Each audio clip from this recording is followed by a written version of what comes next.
Isang maulang umaga po sa ating lahat. Ako si Benison Estareja.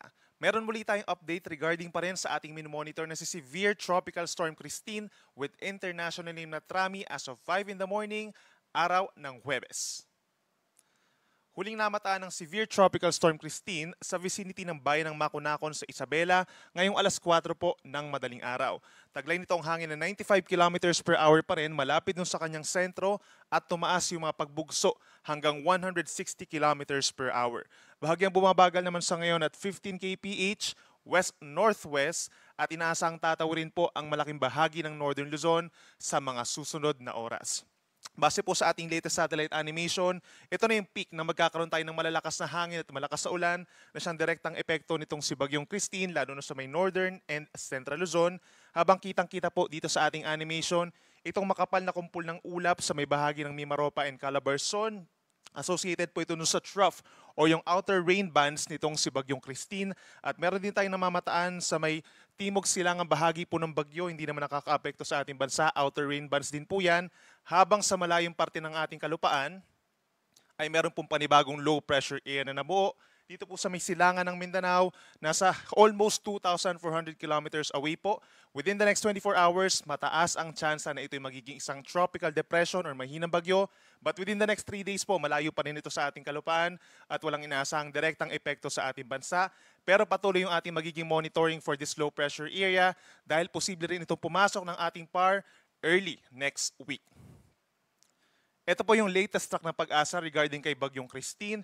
Inaasahang kikilos nga po pakaliwa or westward in general ang nasabing bagyo simula po ngayong madaling araw hanggang mamayang gabi. At maaaring mag-emerge po sa ating West Philippine Sea pagsapit mamayang gabi. Simula naman mamayang gabi hanggang bukas ay nasa may West Philippine Sea na ito, unti-unting lalayo sa ating kalupaan at posibleng lumabas ng ating Philippine Area of Responsibility Friday afternoon.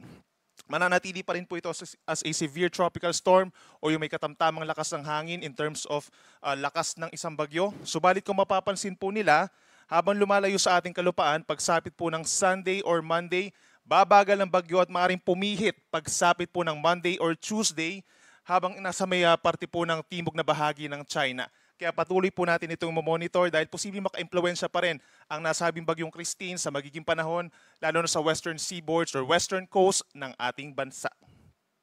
And please take note po, itong si Bagyong Christine ay naglandfall kaninang 12:30 in the morning dito po sa bayan ng Difilacan sa Isabela.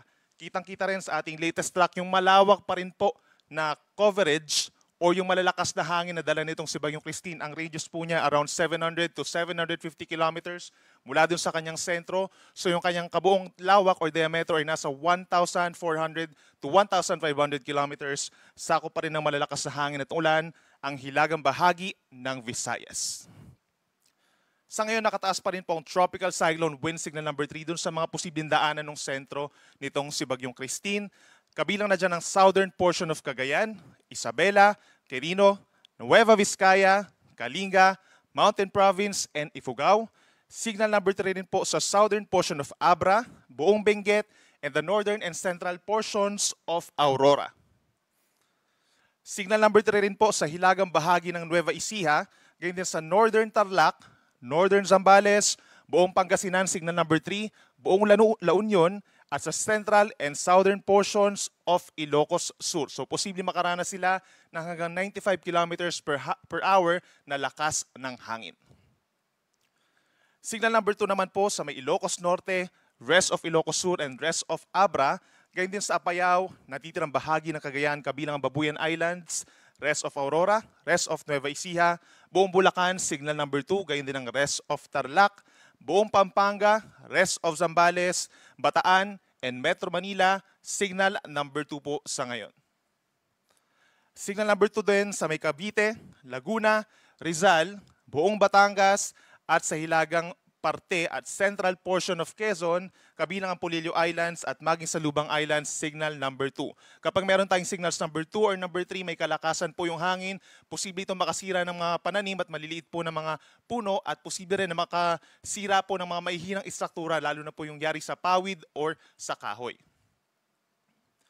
Meron naman tayong signal number 1 or strong winds pa rin po dito sa timog na bahagi ng bansa apart from Batanes, rest of Quezon, rest of Occidental Mindoro, buong Oriental Mindoro, Marinduque, Romblon, northern portion of mainland Palawan, kabilang na po ang mga isla ng Cuyo and Calamian, Camarines Norte, Camarines Sur, Signal number 1, Catanduanes, Albay, Sorsogon, Masbate, kabilang ang Burias and Ticao Islands. Signal number 1 din po sa malaking bahagi ng Visayas, kabilang ng Aklan, Capiz, Antique, Iloilo, Guimaras, northern portion of Negros Occidental, northern portion of Cebu, kabilang ng Bantayan Islands. At signal number 1 din po sa may northern Samar, Biliran, northern portion of eastern Samar at northern portion of Leyte. Ito naman po yung mararanasan na dami ng ulan o yung makakaroon po ng mga heavy rainfall sa susunod po na 2 araw. Please take note, meron pa rin tayong hanggang torrential rains or lubhang maraming ulan na babagsak ngayong araw sa may Pangasinan, Zambales, La Union, gayon din ang Apayao, Mountain Province, Kalinga, Ifugao, Cagayan, Isabela, Quirino, Nueva Vizcaya at lalawigan po ng Aurora. Posible tayong magtaas ng mga red or orange rainfall warnings po sa susunod na 24 oras dito sa mga lugar na to. Mataas ang tsansa ng mga banta ng baha at pagguho ng lupa. Samantala, meron naman tayong heavy to intense na paulan ngayong araw or 100 to 200 millimeters sa dami ng ulan over Ilocos Region, Calabarzon, Occidental Mindoro at natitirang bahagi pa ng Cagayan Valley, Cordillera Region and Central Luzon. Meron naman tayong moderate to heavy na paulan ngayon or hanggang 100 millimeters. Marami pa rin po ito dito sa Metro Manila, Oriental Mindoro, Marinduque, Romblon, Calamian Islands, Bicol Region, Negros Occidental and Western Visayas. Ito yung mga lugar na magkakaroon ng matitinding mga pag-ulan habang tumatawid po itong si Bagyong Christine at yun pa rin mga cloud clusters po dun sa ilalim ng bagyo na nakita natin. Magpapaulan din po dun sa mga nabanggit na lugar sa may Southern Luzon naman. Samantala by Friday, October 25, asahan pa rin ng heavy to intense na mga paulan sa may Pangasinan, Zambales and La Union habang nasa may West Philippine Sea ang Bagyong Christine, habang moderate to heavy na mga paulan naman ang mararanasan sa natitirang bahagi pa ng Ilocos Region, Cordillera Region, and Bataan. Ang natitirang bahagi naman ng Luzon, yung mga hindi rin natin nabanggit dito sa Visayas at ilang pambahagi ng Zamboanga Peninsula, Misamis Occidental and Danao Provinces, asahan sa susunod na 2 araw ang kalat-kalat na ulan and thunderstorms dahil din doon sa trough or outer portion itong si Bagyong Christine, kaya't mag-ingat din po sa mga banta ng baha at landslides. And specifically dun sa ating mga nabanggit na lugar, mag-ingat pa rin po sa mga banta ng baha sa mga low-lying areas at maging yung mga hindi masyadong binabaha. Mataas din ang tsansa na magkakaroon ng pagragasa ng ating mga ilog, lalo na yung mga nanggagaling po sa upstreams. Kapag matindi ang ulan doon, pagsapit downstream, bigla pong bibilis ang daloy ng tubig. At mataas din ang tsansa ng banta ng baha dun po sa may areas sa may Cordillera Region, sa mga bulubundukin na lugar, somewhere dito sa may Central and Southern Luzon, may tsansa po ng landslides. Kaya lagi po makipag-coordinate sa ating mga local chief executives for possible suspension of work or classes at makipag-coordinate din sa inyong mga local disaster risk reduction and management offices for possible evacuation din po. Samantala, bukod dun sa malakas na hangin at malakas po na ulan, meron din mga pagbugso ng hangin dun sa mga malayo dun sa bagyo sa may timog na bahagi ng ating bansa. Mimaropa ngayong araw, may mga possible gustiness po tayo. Bicol Region, Visayas, Basilan, Sulu, Tawi-Tawi, hanggang dito sa may Zamboanga del Norte, Lanao del Sur, Northern Mindanao, Dinagat Islands, Surigao del Norte, Davao del Sur, and Davao Oriental. Habang bukas, mayroon pa rin mga pagbugso ng hangin in many areas, kabilang ng Mimaropa, Bicol, Western Visayas, Negros Occidental, ganyan din ang Siquijor, Bohol, Southern Leyte, hanggang dito sa may Zamboanga del Norte, Basilan, Sulu, Tawi-Tawi, Camiguin, and Dinagat Islands. Pagdating naman po sa mga tataas na mga alon, meron pa rin tayong gale warning or hanggang 8.5 meters. Ito po ay halos 3 palapag ng gusaling taas sa mga pag-alon dito sa seaboards po of Northern and Central Luzon habang binabagtas ni Bagyong Christine, itong mga nabanggit natin na lugar.